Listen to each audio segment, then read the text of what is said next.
Hello and welcome to another episode of the Planning Pulse with me, Stacey Robbins, and today I'm joined by James. Hello. So today we're going to, it's sort of short pulse, we think. James and I are going to chat to you about a few things. At the end of the pulse, we're going to talk to you about an aspect of the NPPF consultation, and specifically in relation to housing numbers, and that's because we've had a question, haven't we, James? We have. Which has been sent in, but we'll come to that in a second. There's a few new applications that we have received, so we'll quickly run through those. But the first thing we wanted to just very briefly mention to listeners is some good news in terms of recruitment and some additional resource. So James, do you want to just update listeners on your recruitment drive in the planning policy team? So it's been very, very successful. So we've had 5 roles out for advertisements, and we've successfully recruited for all those roles. All the way from the planning policy manager role all the way down to the planning officer role. Obviously, I'm the planning policy manager. Yeah, I was going to say there's some congratulations in there because you've been promoted, Yeah. and so well done and congratulations. So you'll be leading the team now going forward, and that of course is in relation to the important work and complicated work that we've got to do now, converting the Regulation 18 into a Regulation 19. Or maybe another Regulation 18, depending upon what the NPPF says. Yeah. But it's definitely heads down, isn't it? And it's good Absolutely. news that you've got a full complement in the team going forward that will cover all of that work. And actually, Pulse listeners will recognise some of the names. Sam Pryor is moving across from development management and is going to be one of your new team leaders. Yeah.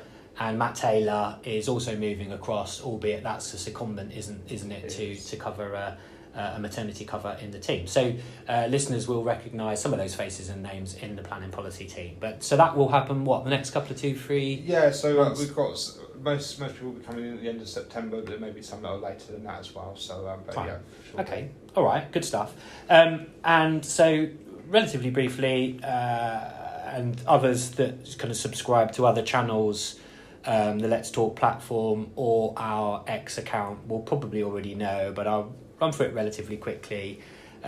We've got a handful of new applications that have come in which are just worthy of mentioning. The first is a new case east of Battle Road in Hailsham, and this follows a recent refusal of planning permission for up to 180 homes.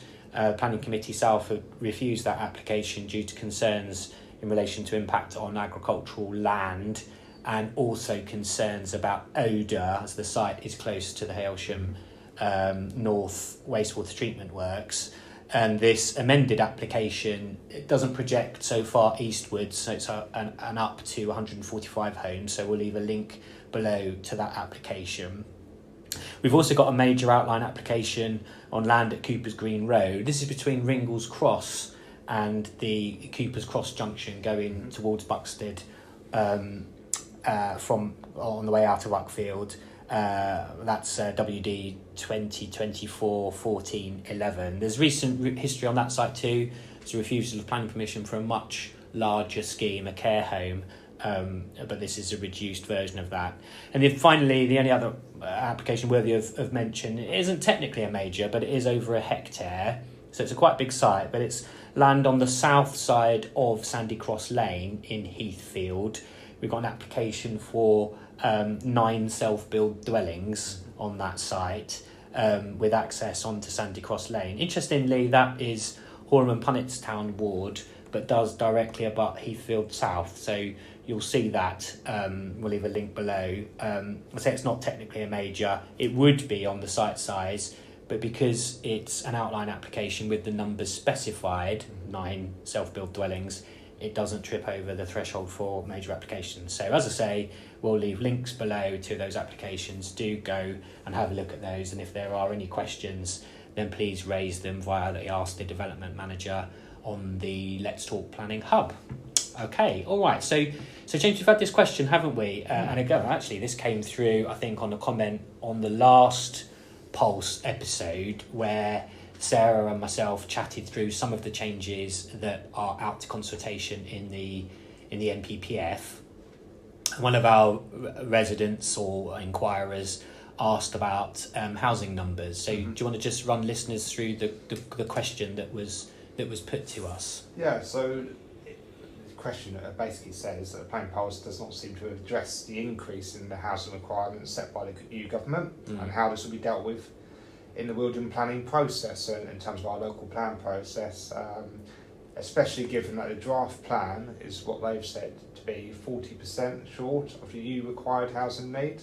So in short, the NPPF has actually come out at the end of last month. It has talked about a EU standard method, which is it's a bland term, but it's a very important term around how we calculate our local housing need.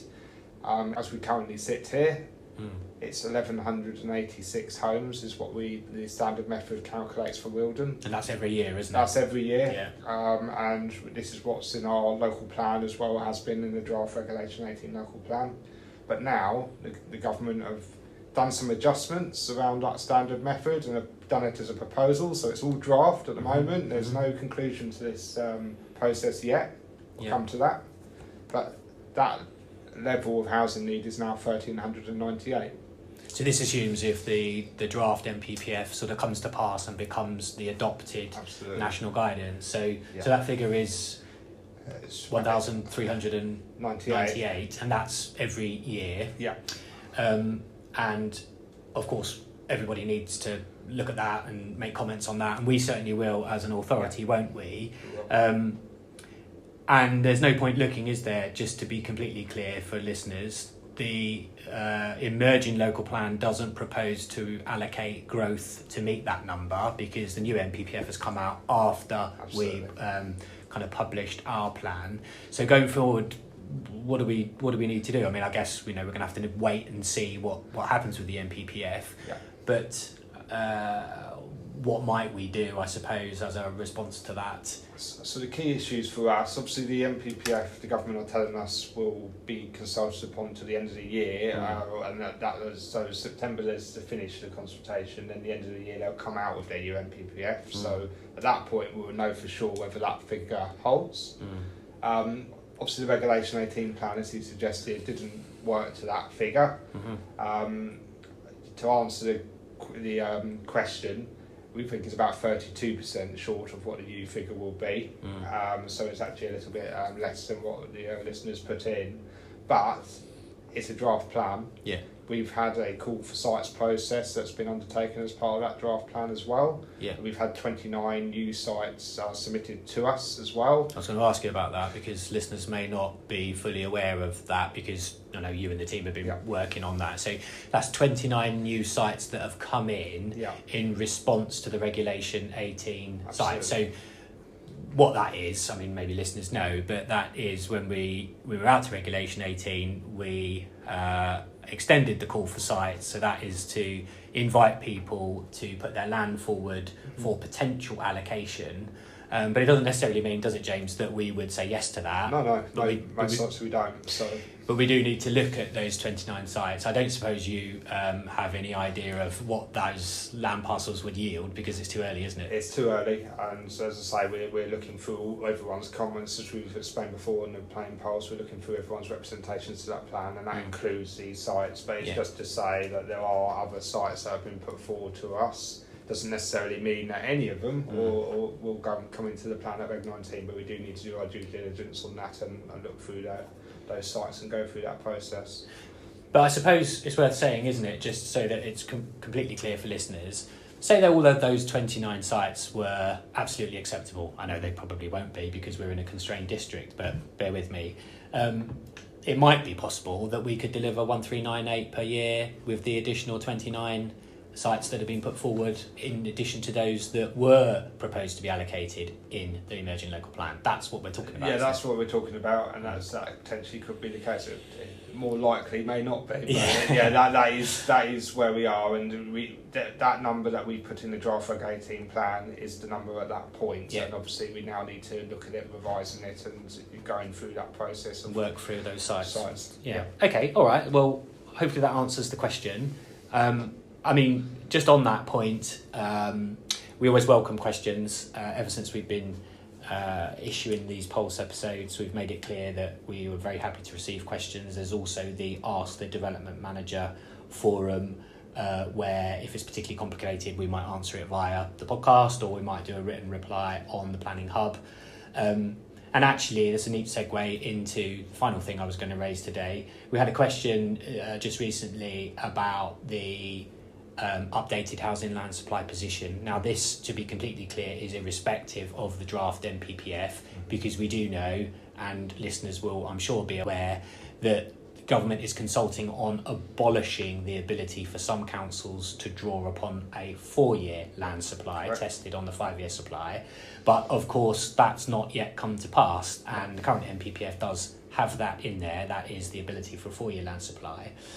And we're consulting, aren't we, James, on an updated housing land supply position? And do we want to just say very quickly a bit about that? Yep, so we've published a draft housing land supply position, and it's 4.4 years is what we think we have. But we're asking particularly developers that have, and we've gone out to the development community on several occasions now around how they feel their site that has got planning permission and where they see those completions will take place and how it's projected to go forward, basically. And so it's delivery rates, isn't it? Because it's different. It's different on each site, isn't there? There'll be site-specific factors that affect build-out rates and how quickly things happen, or not, if there are kind of abnormals on a site that need to be done in a certain way. And getting under the skin of those is always important, because it does go to the trajectory of delivery, and then the translation of consents into homes, which is the important kind of element, isn't it? So we're consulting on that, which I think is it's up, isn't it? We haven't got long left. We've not got long left. It's going to be, I think it's the end of this week. So if people want to submit comments, we can do, and we'll be then publishing it in full. But obviously, as Stacey has said around the NPPF, at the end of the year, we may have to update it once the changes to the NPPF, the housing land supply position, are consummated. Yeah. Okay. All right. Thanks very much. I would close with, we started talking about jobs. Going to close talking about jobs. Within development management, we've actually got some positions opening up, or already vacant, when we'll be advertising some new roles in the next few weeks. And actually, we've done a little bit of work on that. There is a kind of mini Meet the Team video and then a trail to some jobs, which, as I say, will be out there. Any interest, then myself and Sam Batchelor are planning a live YouTube event where we can present other members of staff who can answer questions about what it's like to work here, but also if you have any questions about those roles, then we'll be able to take those live in a YouTube session, which we haven't done before. And I was going to say vaguely looking forward to it. Might be a bit of a scary a scary event, but anyway, that's it. Thanks for listening, and we'll see you on the next episode of The Pulse. If you do have questions, do please raise them. We're very happy to talk to them in future episodes or on the Ask the Development Manager. Thank you very much. Cheers. Thanks all. See you again.